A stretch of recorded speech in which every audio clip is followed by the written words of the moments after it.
Good morning, everyone. I hope you're well, and welcome to another Bite Size. This morning, we've got Errol Seaman doing the £1,000 drop, which is a fantastic TLA activity that hopefully you can use in one of your sessions between now and Christmas. So, Errol, I'm going to hand straight over to you. Much appreciated, Sarah. Good morning. All hope you guys are all doing well on this lovely, frosty but sunny Wednesday morning. As Sarah said, guys, I'm introducing a TLA student-centered tool called a £1,000 drop. And hopefully you guys will find some wonderful value from this particular tool. So in this session, what we're going to do, we're going to assess how to deliver the £1,000 drop activity as an active learning TLA tool. We'll link it to the TLA framework, and we'll explore how you can use the PowerPoint resource to create your own bespoke version of the game. Okay, as always, guys, we aim to be timely on our busy Wednesday morning. 15 minutes will always provide something of value and always provide something that you can take away and utilize straight away within your practice. On the TLA framework, guys, definitely this is a learning activity that I feel definitely can bridge to enhanced on the framework. And you could argue as well, look at a little bit later, you could in some ways extend it to expert also, and as an assessment and learning tool, definitely can reach into core practice at a minimum. So, as I said, so some of you may be familiar with the £1,000,000 Drop game show, and this activity is based upon the £1,000,000 Drop game show. The basic concept, if you're not familiar, is that there is a question which is posed, and there's four possible answers of which one is correct. And what it is, the contestants on the game show will have £1,000,000, and they're able to distribute the money on their answer or more than one answer if they're not sure what the correct answer is. And if they get the answers wrong, they lose the money which is connected to that particular answer, and they will proceed with the monies which they have linked to that particular correct answer. So the game's based upon that. In terms of us getting started, the only thing you guys need is a pre-prepared PowerPoint presentation. Those of you that would have utilized the Who Wants to Be a Millionaire game, it's a similar sort of PowerPoint which I've utilized in order to facilitate this particular learning or this particular activity. But you could also just simply write questions on the smart board and utilize it this way. But there's also a worksheet which I've put together which the students can use to capture the information and for you to monitor what is going on.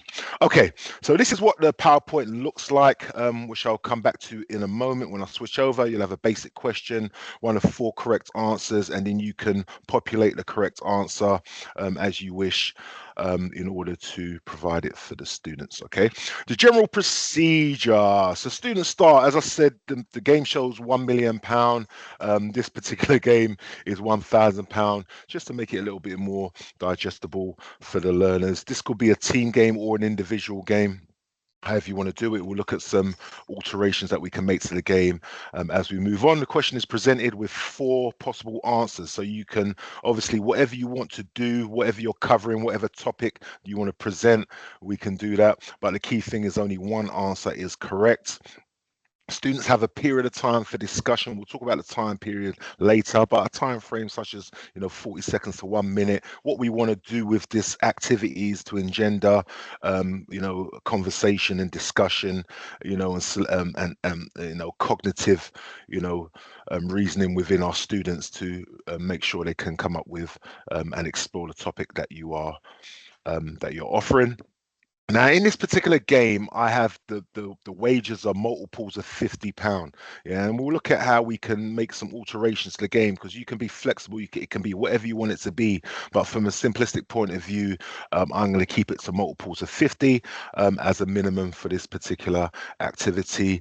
And they can distribute their initial £1,000 wage as they wish along the four answers, which I'll show you in a moment, and they will capture the information on the worksheet. And let me just say on that particular point, one of the things I will say in terms of facilitating this activity, I always preface with students, like, guys, like, make sure you're playing honestly, keep track of what you're doing. And that usually is enough to make sure, students play the game fairly. But what you could also do to keep track is have regular shout outs for the students to monitor where they're at in terms of their budget as the game progresses, which I'll show you in a moment. So as the game progresses, they carry over the amount wagered from the correct answer to the next question, and any monies that they place on an incorrect answer, they will lose. And these students, as I just said, are accountable for keeping track of their balance. It's just another way to engage them and give them that autonomy within the play, the gameplay of the activity. And it's quite simple. The team with the most money at the end of the game are the winners, and they've demonstrated the most subject knowledge throughout the game. So I'll show you what the worksheet looks like. So this is an exemplar where you'd have 10 questions, and the number of questions can be entirely what you want it to be. It's a very versatile activity. But as the PowerPoint would be, the question would be presented, whether you got it on a smartboard or the PowerPoint. The students now would wager their particular their £1,000 by writing the actual amount within question one and within the corresponding answer A, B, C, or D. Now, if they was very confident with their answer, for example, in this exemplar here, also you got up the top team name. I can't stress enough how team identification when you're doing team activities is a very powerful tool to get the students immersed in the activity. So we've got the T222 crazies for this particular activity here. So question one, so the students are very confident with this particular question. In this example, they've wagered all of their money, the £1,000 on question A, and question A happens to be the correct answer. And what they do, they on this particular column here, they write the £1,000 which is carried over. So you know exactly what's going to correspond to the next answer. The next question comes up, question two. They're not quite sure. They're kind of sure that it's question B is the correct answer. They've wagered 800 on question B, but just in case there's a smidgen that they're not right, they've also put 200 on question C, and because question B is the correct answer, they lose that £200. So the £800 you can see here is carried over to the next question, and we go into question number three now. They're very confident with question number three. They've put it all on C, and question C has carried over. The £800 carried over.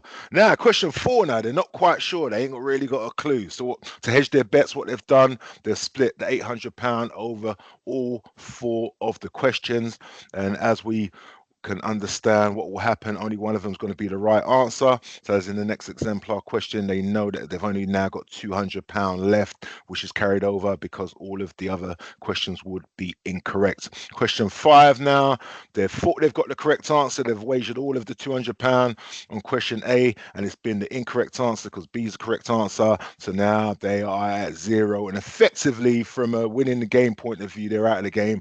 But obviously we would keep our students in the game and still encourage them to answer the questions and carry it through. And that's the basic concept of the gameplay as it goes through. So what I'm going to do now is going to switch over to the PowerPoint so you guys can see this. Okay, so yep, can we see that? Have I got it the wrong way? Can you see that, Sarah? Yep, right. Okay, so the PowerPoint, yeah. So as I said, basic mirrored on the Who Wants to Be a Millionaire game. So it gives you four possible answers for the particular activity, and you can select. Yeah, so very simply, you're able to populate the answers. Which member of the TLA team are you most likely to find doing a pirouette in their spare time? You know, is it Errol Seaman? Hey, definitely ain't me. Is it Sylvia? Definitely ain't Silva. Is it Dr. Mark Hyde? Well, maybe on a Friday night after a few pints, but we know Sarah's had the background in performing arts, so this is definitely Sarah's answer. Yeah, so what it allows you to do is play a little bit where the students will hedge the bets with the different questions. We can eliminate the ones to which are the incorrect answer, and then we can have the drama. You know, a big when we're facilitating these type of games, we don't want it to be anticlimactic and get to the answer too quickly. So having a bit of theatre, a bit of drama when we eliminate, you know, the incorrect answers can definitely add a bit of theatre to it. Which curriculum area currently has a student participating in the World Skills National Finals? Is it applied science? Not this year. Is it here? Not this year. Is it engineering? Yes, it is engineering, and the students will correct that. So you see, you can populate very simple PowerPoint in terms of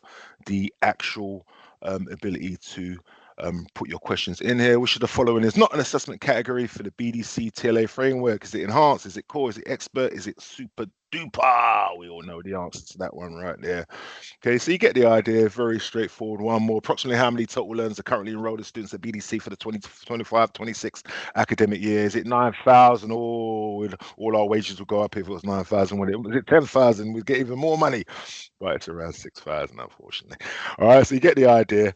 It's being a bit facetious right there, but as we can see, so it's very simple to populate the answers right there. You can manipulate them. You can type in whatever you need to. You can move them around, so you can obviously get some variation of where the answers come up, whether it's A, B, C, or D. Okay, so that's the basic gameplay. I will share that PowerPoint. I will share the student exercise sheet as well as the this presentation that I'm showing now. Yeah, so some adaptations and variations. As I said, it can be a team or individual game.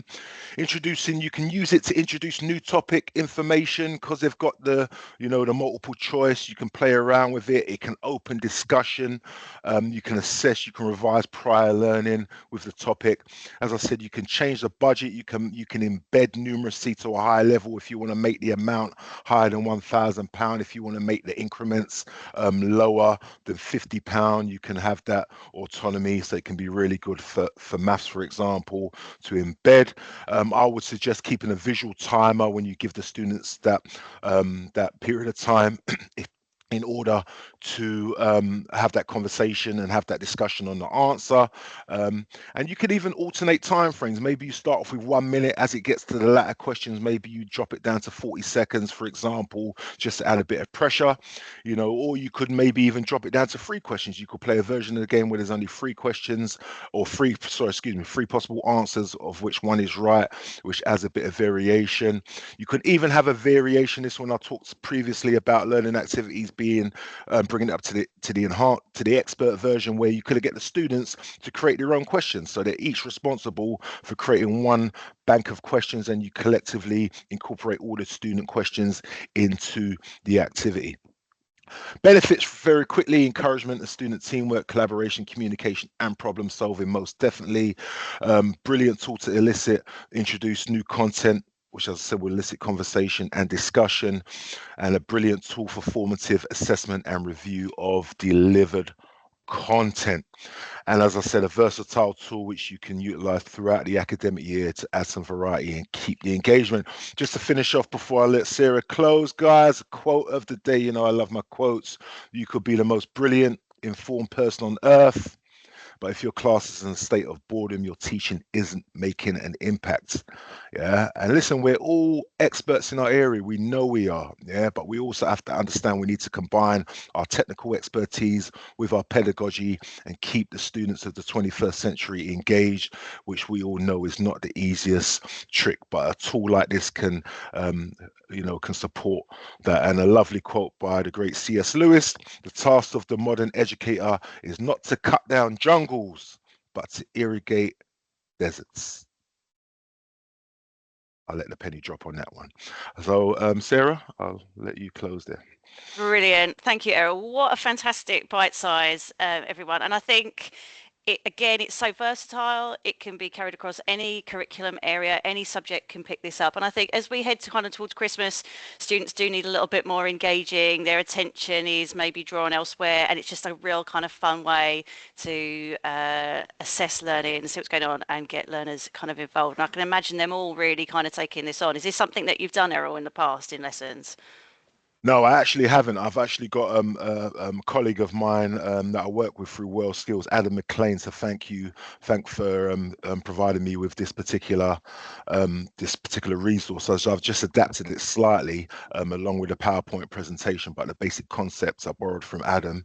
But it's one of those activities that will translate and will definitely have immediate impact, just because it is so good at being able to provide the room for students to have that discussion, and the fact that it's multiple choice, so the students are not under pressure to have to be right with the answer, and they can hedge their bets and just have a bit of fun with the way the actual activity is designed. So I'm sure it will have great success for anyone who wants to use it.